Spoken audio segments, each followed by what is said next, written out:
specifically dedicated to those municipal funds.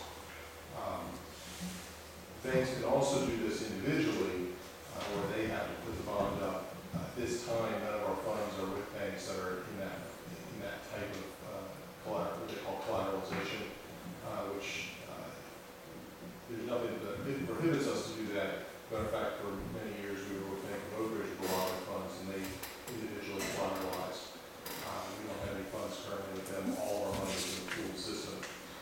So all of our money is protected in one way or another through those methods. We also have money invested in the North Carolina fund that's specific for municipalities and counties. That's run by the Fidelity. Fidelity is the company that runs it for the state of North Carolina and the protected funds. But in addition to that, the other thing I want to point out is that in the process that we went through when we built the budget and we looked at our revenues, and we had these discussions back in January of last year during our budget process, is that it was clear at that time that something was going to happen. It was a question of when and what, but it was clear that there was going to be a break in our system. And because of that, I think it has potentially huge impacts beyond just the fact of our income as far as town Summerfield is concerned. But in relationship to our funds and how we built the budget, is that we purposely underestimated our growth in various locations that we get money, recognizing that there was going to be a problem. Therefore, the property tax is 14% of town revenues. Well, property taxes are not affected by what's happening right now in the sense that there's a devaluation occurring in the housing market, and therefore it automatically triggers a devaluation no matter what it's likely. It does potentially affect new revenue streams, meaning houses aren't getting built, businesses aren't getting started, but we're collected just about all of them. Other funding sources that we have, sales tax, could be affected by this. People spend less money, there's less money in the pool of funds that get distributed. However, we don't have a very large amount of money that comes from sales tax in the first place, and we have a very low growth estimate on that. Because again, recognizing that that's going to be a place where there could be issues. When it comes to utility franchises and things of that nature, for the most part, those are going to be fairly stable. They may not grow as much, but people still have to heat their houses. They still have to cool their homes. They still have to use electricity. So people are still going to be using those sources. They may use a little bit less of it. That just means our growth factor won't be as much as it had been in the past.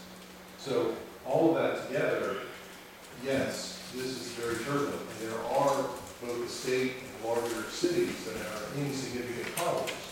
But that's because of where they're getting their funds from. The state gets its funds, a lot of its funds from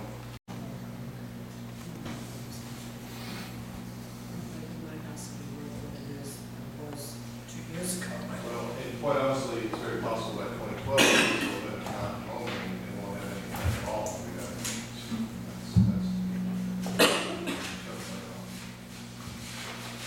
And it included in this package also the ACLM review. I've been reviewing this.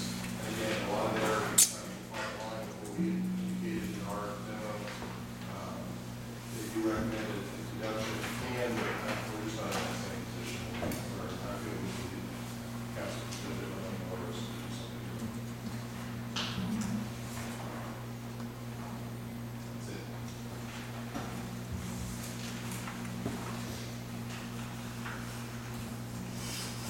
Any comments for Tom?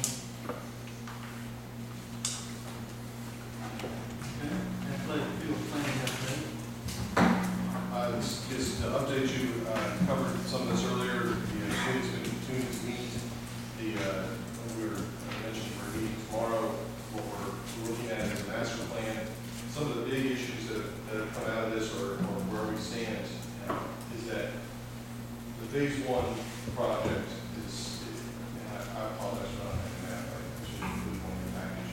But the phase 1 is basically doing the first leg of the triangle from the street back to the creek, being the first phase. At this point, that development is looking as if we can develop still looking at this issue, but probably either a multi-purpose field, a baseball field, a practice baseball field, or 2 baseball fields and a practice multi-purpose field is what we can get out of the first phase with the current budget allocation. The real bang comes in the second phase, which would be the rest of the property where we can get 2 or 3 more ball fields, baseball fields, and 1 or 2 more multi-purpose fields. And it's just the way the land lays out, the cost of doing the work necessary to put that together. But the other item that we talked about when we first bought the property, and it's become clear as we are looking at the property development, that we will need we need to seriously consider a second point of access. We talked about that during the redevelopment of 220, that we would cut across a piece of property that we would have to purchase, lease, do something to acquire. It would be a little bit further south of our property than inside. We talked about that when we looked at this property initially, and the landscape architect is indicating that it would be very helpful if we could look at that. I have been in discussions with property owners.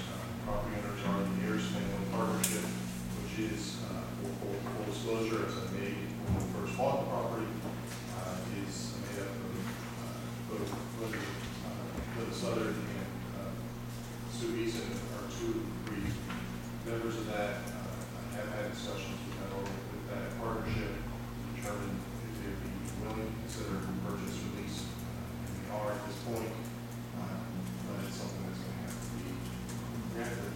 We don't need it right away, but in order to make a safer, better access point, I think we're going to need to look at that and make some decisions on it. And recognizing the fact that obviously we have members of committees, chairs of committees, and all of that, it's going to have to play into how we go through that process, whether we have some step out, whatever we do necessary to make that work. We don't need it right away, but I think we need to see the plans laid out, we need to see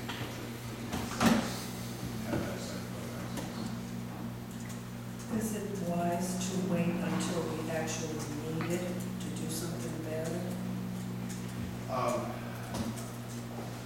I would prefer us to do it sooner than later if we're going to do it.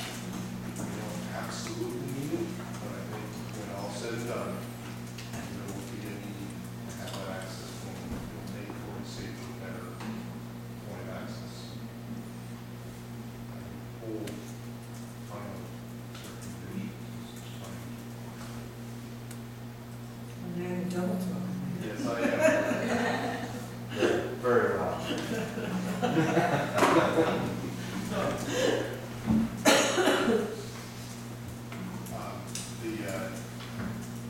Again, as I mentioned earlier, the idea that plan is to have a master plan completed, or at least a draft plan ready for public comment in the next 2 weeks, 3 weeks or so.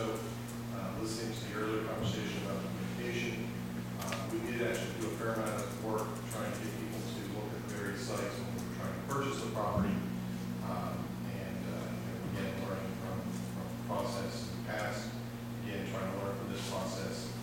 We can do more, trying to do much like we did with the community meetings. Those processes cost time and money.